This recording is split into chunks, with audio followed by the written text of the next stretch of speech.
believe the body of Christ has a burden to educate people about how to go about kingdom living, how to go about this whole thing about serving God in the earth realm where we are amongst temptation, struggles, where the enemy lurks in every shadow. We're called to live out this gospel that is antithetical to what the culture of the world presents. And I believe we've done a poor job at it in some cases because we've made this dichotomy of the world and church such an extreme dichotomy that we haven't taught people how to live out the church in the world. We've taught them that the world is bad and the church is good. But the reality of it is we're not in church 7 days a week. And I know some would say, well, we are the church, but hear me loud and clear. We reduced the church to being a building. And so now we have a lot of people who have tried to navigate the world without having tools. And so today is going to be challenging because I'm going to introduce a new way of thinking. What is insanity defined as? Doing the same thing over and over and expecting a different result. So it is our job as the church to give you a different strategy. The dating scene can be very ugly. It can be very ugly.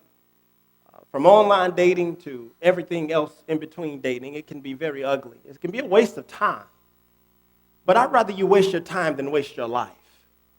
I believe it is the church's job to encourage people to investigatively date, which means everybody you date should not be the person you're talking marriage to.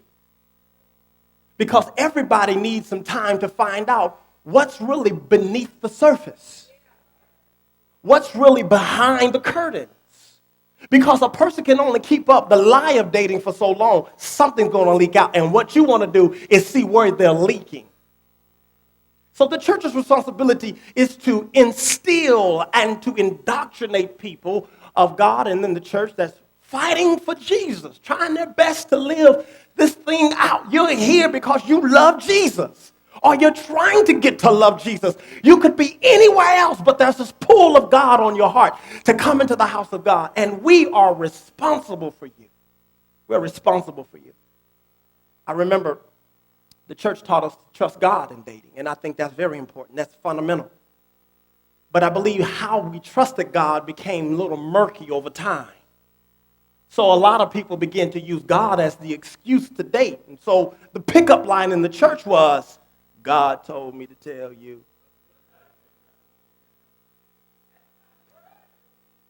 I just want to tell you that I was watching you praise and worship, and God told me while you was praising and worshiping that those hands lifted up is a sign, because I prayed this morning that God would give me a sign. Let her raise her hands, Jesus.